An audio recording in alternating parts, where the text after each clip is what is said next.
Welcome to another episode of Deeper Than Dope podcast. I'm your host, Bennett Maxwell. I'm here with co-host Wade and our guest, Jesse. Jesse, welcome to the show, man. Hey, thanks for having me, man. Super excited to have Jesse. We've been friends for a few months now, hanging out, getting to know each other. I was introduced to him. He runs the largest cannabis podcast around in the world, right? Yeah. In the US and the world. It's one of the number ones out there, yeah. So yeah, that's how we got connected. And man, Jesse's an awesome guy. So Jesse, first question for you. What did you want to be when you're younger compared to what you are now, man? Dude, right? So I'm an 80s, 90s kid, and there was a movie called Iron Eagle. And it is the most ridiculous premise of the whole thing. Super short. Kid 16, dad's a fighter pilot in the Air Force, gets shot down over Lebanon. What do you do when your dad's there? Of course, you find a random person to help you get F-16s to fly to Lebanon. It was badass because he'd had this like tape player and it was like Velcro to his leg and he would play it and he would like fly better when he's listening to rock music. I was like, that's what I want to be. Okay, what was it called? Iron Eagle. Iron Eagle. Dang. I want to go check it out. Did you see the new Top Gun? Oh, hell yeah. That was awesome. Yeah, dude. That was dope. It brought me back to the fields. So I had actually never seen Top Gun, the original one, until this one came out. What? So I'm like, okay, I got to watch it. And I'm like, oh, that was good. And then we went and watched the new one. I'm like, dude, that's sick. That was awesome. Did you see him? Yeah. No, I was actually the same way. I hadn't seen Top Gun. I always thought, oh, it's an old movie. It's like what my parents like. But, yeah, I'm old now. But no. Dude, if I don't watch a movie when it comes out, like Back to the Future, never seen that. Because I'm like, why am I going to, Matrix, never seen that. Like, I don't want to go back and watch an outdated movie. Bro. But I'm starting to. Star Wars, I'd never seen those. I watched them. And they were pretty good. Like, even though, when were those made? 80s? 70s and 80s. 70s and 80s? Have you seen those? Yeah. Oh, yeah. I've seen all of them. See, this year is when I watched them. Now I feel better because I was like, you know what? This is old. I'm getting out of here, man. No, for no reason, I feel like I don't know. Like, I'm like, that's outdated. You know, I'm outdated if I'm watching that movie. I don't know. Because again, I'm always looking for like, what am I getting out of this movie? Not like, this is entertaining. It's all about the ROI for you. Yeah. And I'm trying to get away from that. That's why I'm watching these older movies. Yeah, man, you got to let go of that. Yeah. Just got to enjoy the ROI, man. That's I'm what it is. easily entertained. I'll sit in front of any movie and I like it. Almost any movie. Yeah. Almost any movie. Almost any.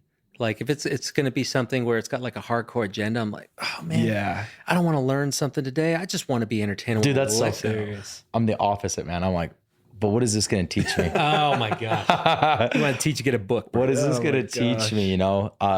So no, I'm trying to, talking mental health, I need to be able to sit back and enjoy stuff. So I'm gravitating more and more towards like, okay, I don't need to learn anything. I could just enjoy the art of this music, this movie, or whatever. Yeah. Yeah. So, yeah, no, that's a good question. Because I mean, when we were children, back, especially when I was growing up, they were pitching like firefighter, policeman, military. And I served in the military, not because of somebody in second grade said, what do you want to be? But I was just, you only thought of these like service jobs. That's what we're taught to kids during that time. Now you ask kids, and they're like, I want to be a YouTuber, a TikTok star. Yeah.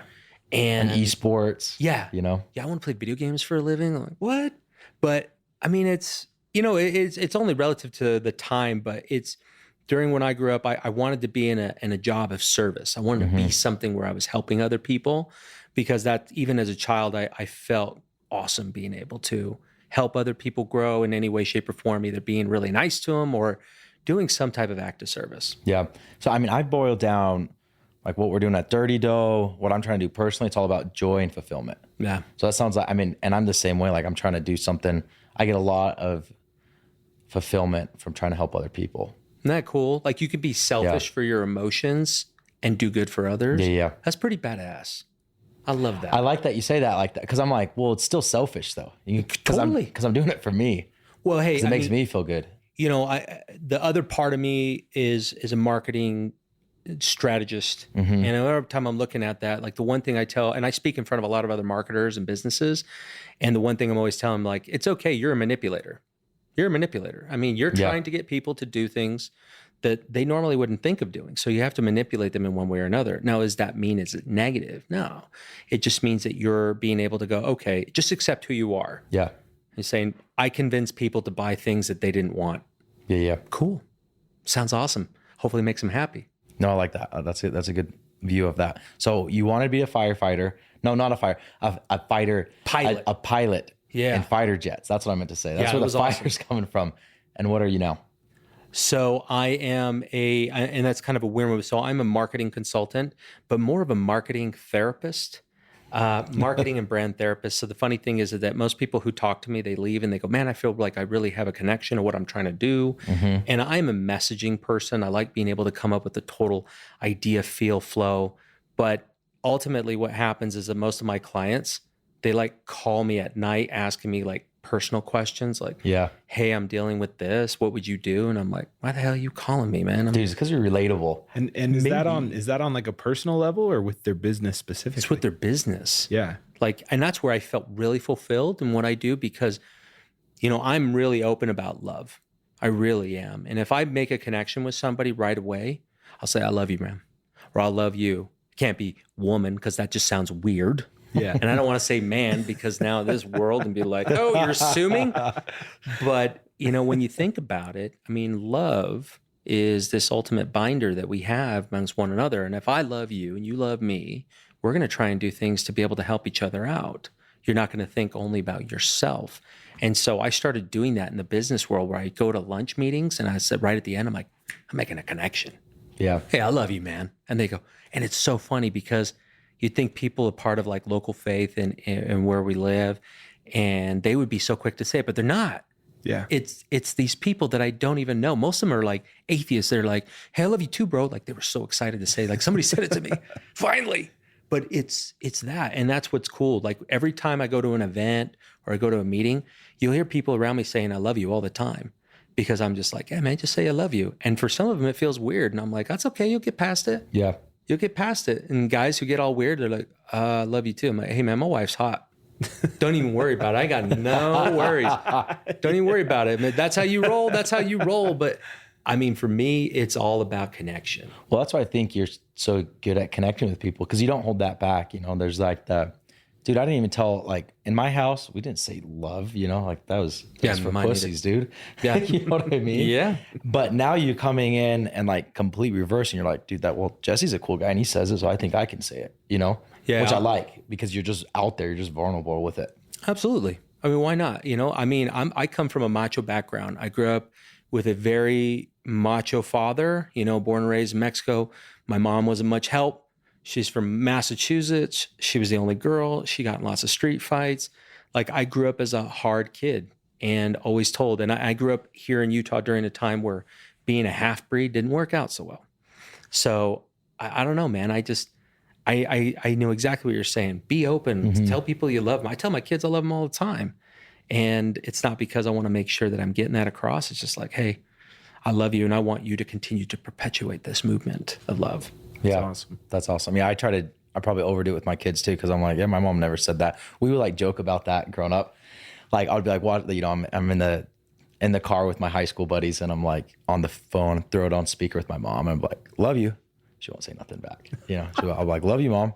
She won't say nothing back. I'm like, mom, I love you. She's like, love you too. Is that what you need to hear? Oh my God. Wow. Oh, freak. And we'd all just die laughing. And we're like, yeah, that's my mom, man. That's my mom. They grew up in a different time. Oh yeah, it was just different. Yeah. Now I'm like, if I tell my kids, hey, guess what? She'll be like, I know what. You're gonna say you love me. And I'm like, yep, I love you. That's awesome, dude. That is cool. Just very different. So flipping back to the fulfillment. So you wanted to serve people. That's what gives you, because that's one of my questions I had for you. What, maybe apart from that, or you can stick with that, what gives you the most joy and fulfillment in your life? Like, what are you striving for to get the most joy and fulfillment out of? So on my forearm, I have good. And this comes from Jocko Willink. And when I turned 40, I felt like I was going through a midlife crisis. I'm like, what have I done with my life? I'm getting real morbid. I'm like, that's like 2 life sentences in prison. Like, this sucks. I haven't done anything because I'm always trying to improve myself. And I just felt like I kind of hit that end. But when I look at the good and everything, I have less negativity. So my purpose in working with people is like, I'm always telling them, because that's actually came from a good friend of mine. Because I would tell him, I'm like, dude, what's the good that came out of it? Oh, I lost 3 of my employees and sales are gone down. I'm like, good. What are you going to do now? And he's like, and then one day I was kind of in a shitty mood. And he's like, where's the good, bro? You're like, I don't want to hear that. Seriously. And I was like, you know what? And I called up my buddy, and he's my tattoo artist. And I said, hey, man, I need to get something done right away because the Post-it ain't working. And he goes, all right. And I just had it put right there on my arm. So anytime I'm in this position where I'm not feeling okay or others are not feeling okay, I just say, hey, man, what's the good that's going to come out of this? Because my purpose is to be able to help other people feel like they've got others behind them. You're not alone.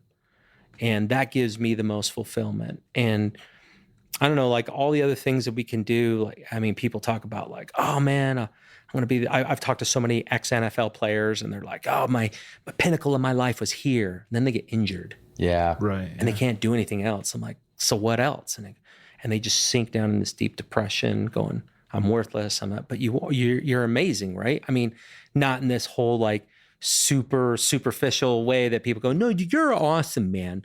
No, you are awesome.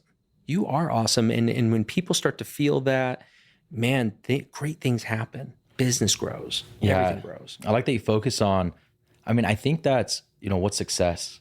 Success, the money, the outward appearance of success, whatever. But it's not. It's like, what's the experience? Who is the person you're becoming? Because you can always find how are you becoming a better person in every scenario. You're like, sales are down. Well, that's good. What are you learning from it? You know? So I think it comes back down to how we are defining that success. You know, when you talk about, growth and success, what is success? Is it money? My currency is connection. Because the funny thing is that the more people I'm connected, the more success I have. And when I'm seen as a person who's always a taker, right? You know that guy. Yeah. He just hits you up on LinkedIn. He pitch slaps you, which I'm old and I just heard that and I was like, what? That's pitch slap. That's funny. And they're like, no, it's like common. Yeah. And I'm like, oh, that's what those guys are doing to me on LinkedIn. They're pitch slapping. But I'm kind of I haven't heard that. Oh, dude, I just hit him up. I'm like, hey, man, probably the wrong way about going about this. Yeah. You know what you should do? Try and ask me some fun questions. So I'm always asking random questions. I was in an event last week. Everybody's always quick. I got to tell you what I do. And what I did is just I asked him, I'm like, what misdemeanors do you have on your record that you've never got expunged? Or when was the last time you committed a felony and nobody ever knew? Bro, I just told you mine, bro. Oh, dude, that was awesome. Yeah, seriously. But kicking indoors down in Vegas. Yeah. But you know what? I mean, it's just life. And I mean, I got very short time here and I wasn't this way always. I wasn't this way. And I'm glad. And my wife found me and she turned me into a more compassionate, loving person. Before that, I was a ball of anger, ready to throw a punch as quickly as my dream was to be a UFC fighter. Okay. Because I like punching people. Yeah. Like, I mean, that was the release I had. Yeah. Now I'm like, give me a hug, bro. So how do you make that transition? How did you do that from being a ball of anger to just giving so much love? How'd you do that? Someone showing me love, unconditional love, not worried about what do I have to offer. Because, when I got married, man, I didn't have a job that was great by any means. And I wasn't going to produce like lots of money. My only goal was to go to work, come home, repeat. Yeah. Right. I was a time traveler. I knew exactly what was going to happen. Yeah. Was that your wife for you? Yeah. My wife changed me. She brought me in with just so much love and compassion. And not to say that my family didn't have love, but it was a different type of love than I've ever felt. And man, I was awesome because I never felt that. And then slowly I was brought in and domesticated like a wolf brought in as a pet. And now I'm like, I cook all the time in my house. I love doing that. I always tell my wife when I wake up, I say, man, I missed you while I was sleeping. I was like, I was so excited. And I would go to bed. I said, hey, I can't wait to see you again. That is great. It makes me feel good. So she has been, she would never say it ever, but she has been the reason why I am who I am today. Dude, I relate to that a ton with my wife. I think I told you I'm going to confess on here to my partner, Wade, over here. Let's hear it. I'm excited. A psychedelic trip, dude. And that was my like big realization was like unconditional love. I don't feel like I've felt that other than my wife and my kids. But to start with my wife, because it was all like, I was one of 9 kids. So I was like, Mom, you want to be the favorite kid. Who's your favorite kid? And her answer, whoever does the most chores, And it was just like condition. You never hear the I love you either way. Anyways, during that trip though, I was just like, I came out of it with this realization. I'm like, I need to show way more love to my wife. Like I feel like I'm a good, I can be, she's way better to me than I am to her. That's cool. And feeling that. And then also like, I think we talked about this last week too, with my kids. Like I love my kids because they love me. Like unconditionally, like I feel that from them. So dude, we got lucky that we got some good women, dude. Hell yeah. I mean, I would say the second part that got me there was cannabis. So for me, cannabis was seen as something that you use to just get high, just to have a good time.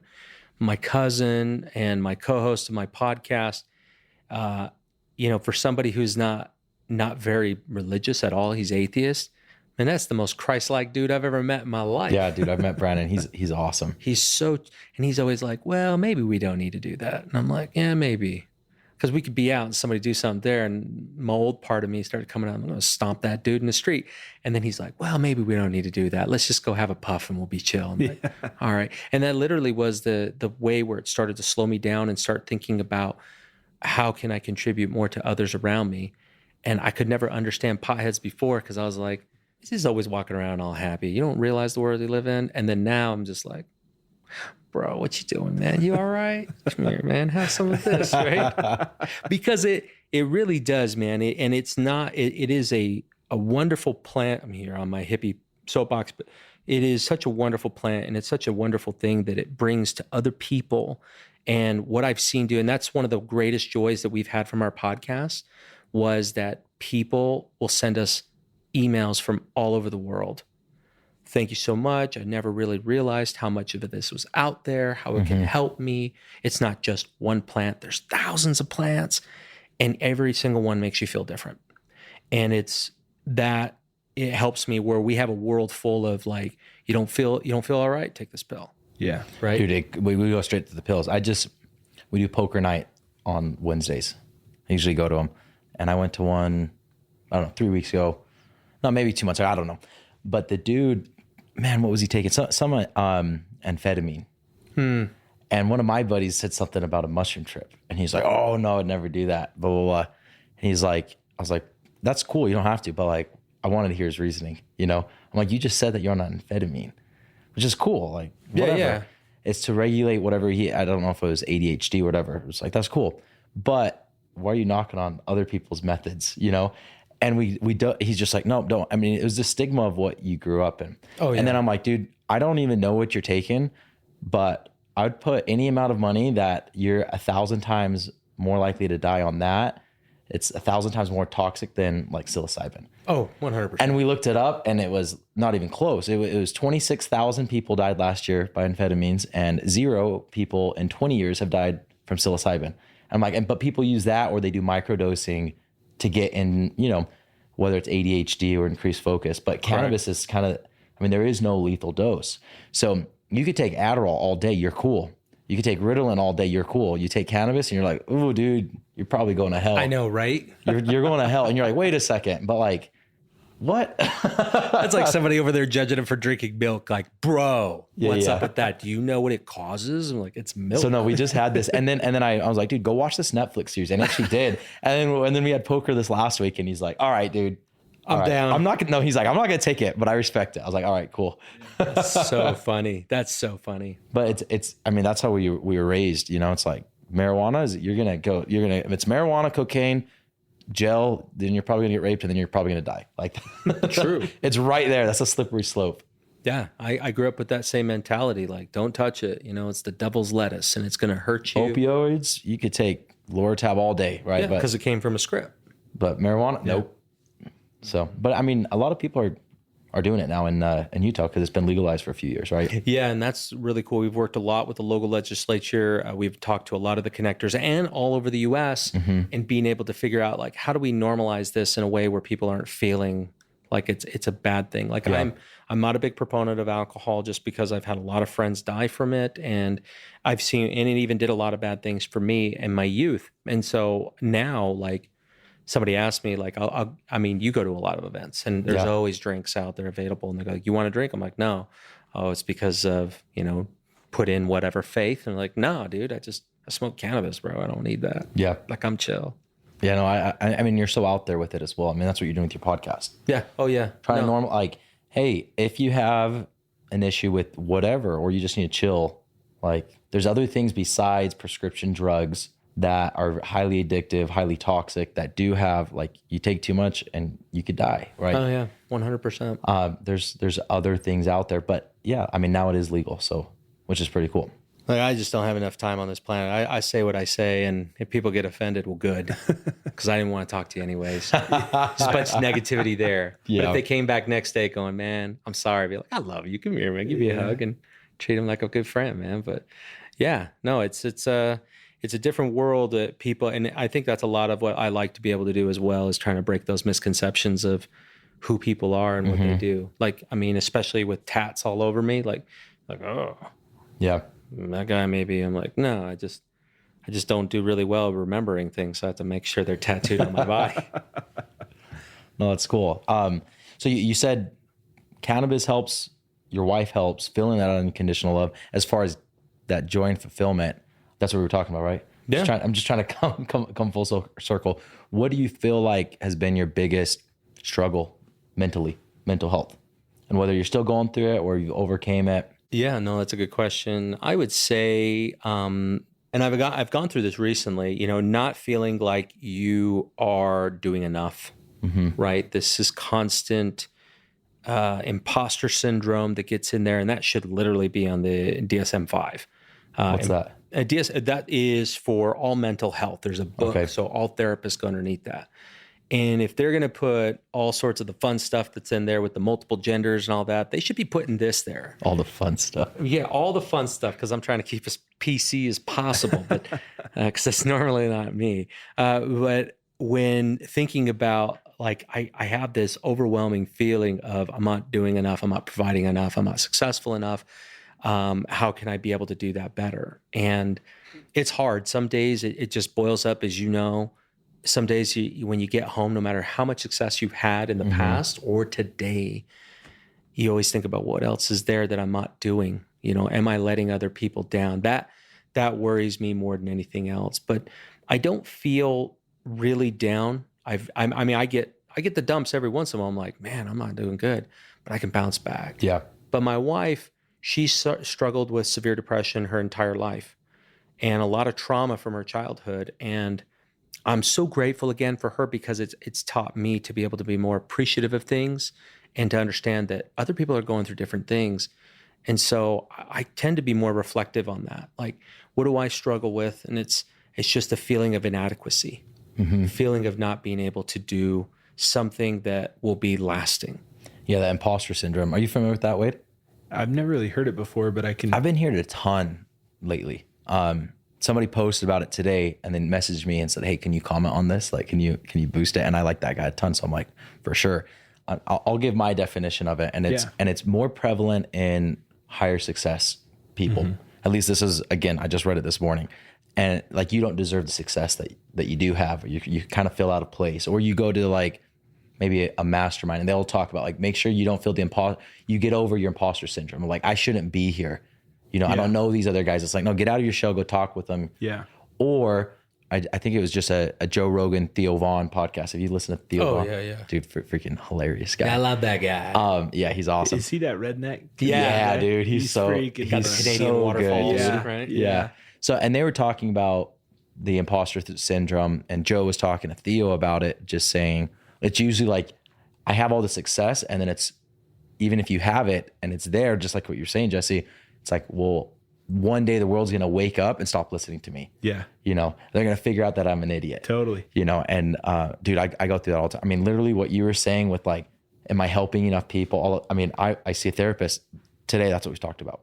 I'm like, is it because of lack of security, or like, what is that's coming from me? But I'm going down that same path.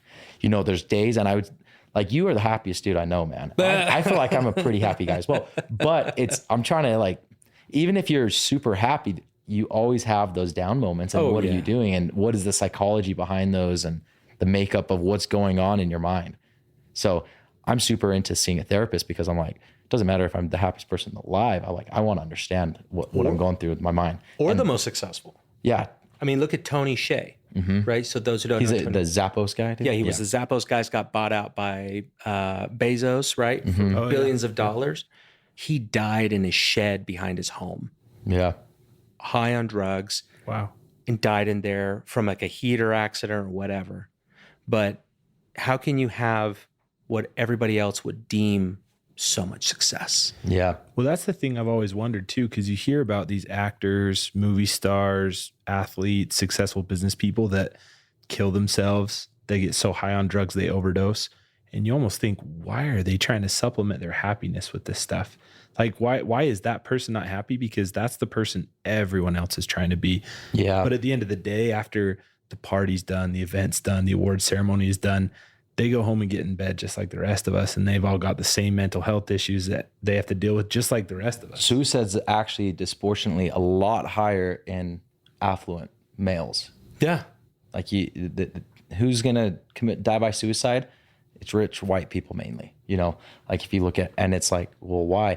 And it could be, now this is just kind of coming to me right now, but a lot of it, like people who are successful, you could be trying to distract yourself from something deeper, Yeah. So I look at there's 9 of us, there's 9 kids raised with a single mom, and all of us, like what the world would deem successful, we're all pretty successful.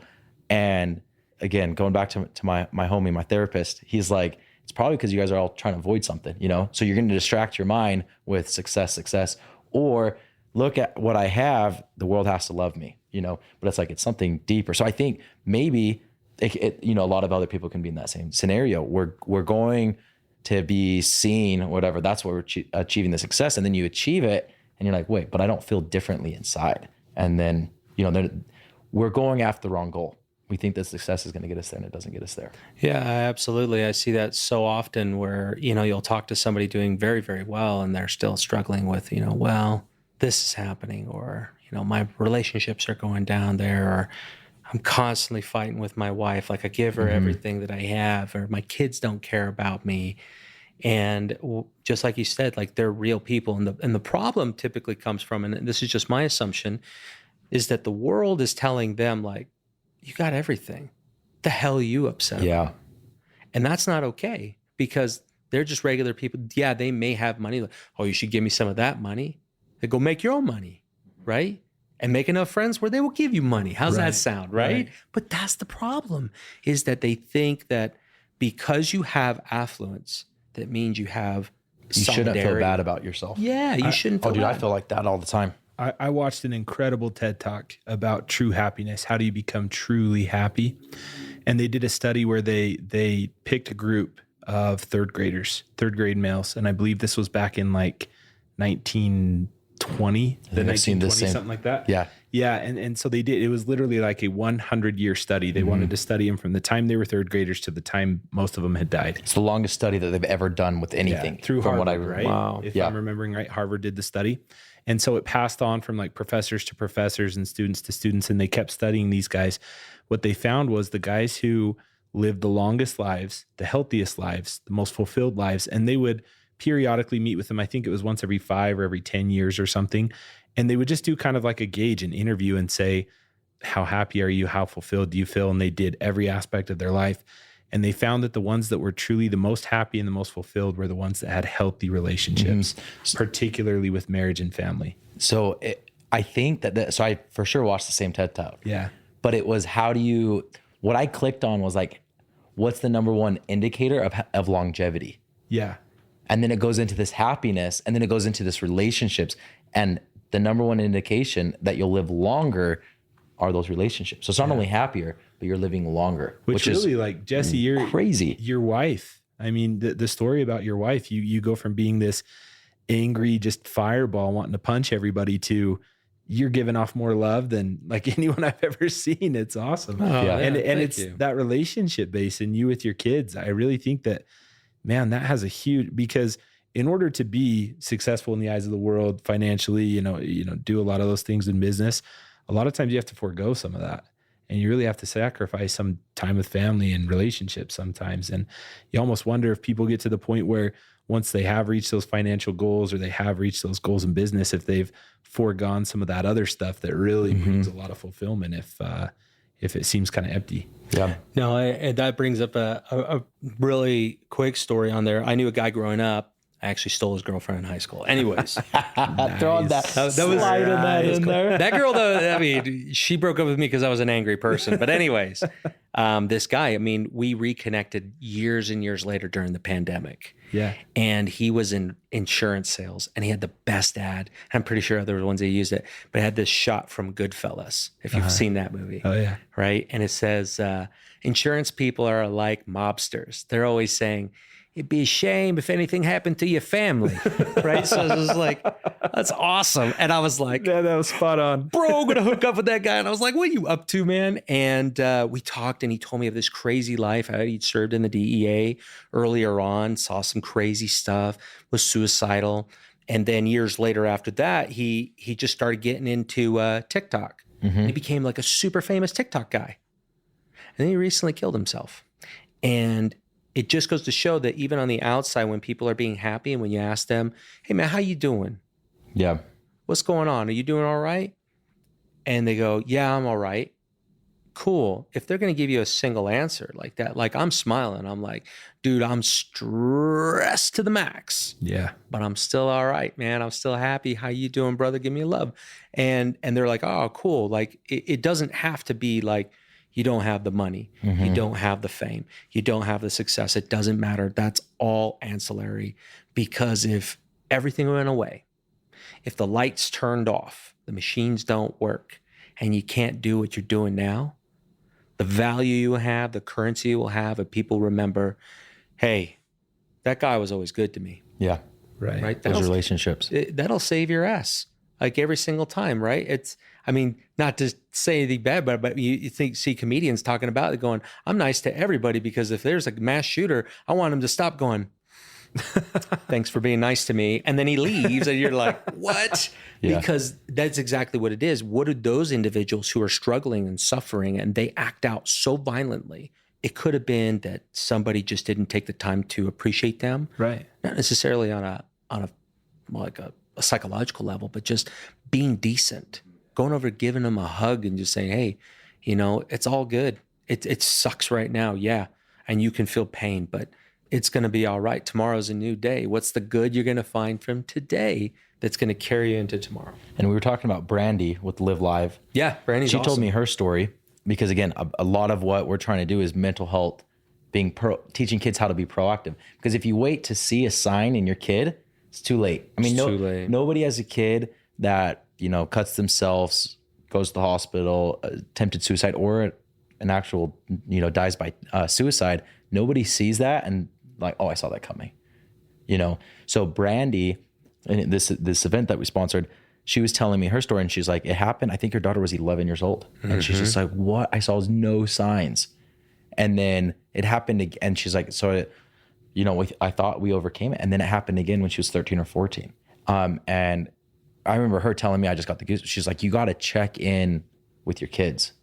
Like, you need to talk about those things that other people, like, oh, they're going to talk to me about it when they need it. No, they're not. You need to kind of dive in there. Obviously, it's different with your kids versus strangers, but that's like something that when I heard that with Brandy, I'm like, man, that's a great message, which is basically just check in with your kids, check in with your family members, see how they're doing on a deep level, rather than just like reading the, oh, I'm okay. And you're like, well, I know that there's more there, right? Are you really okay?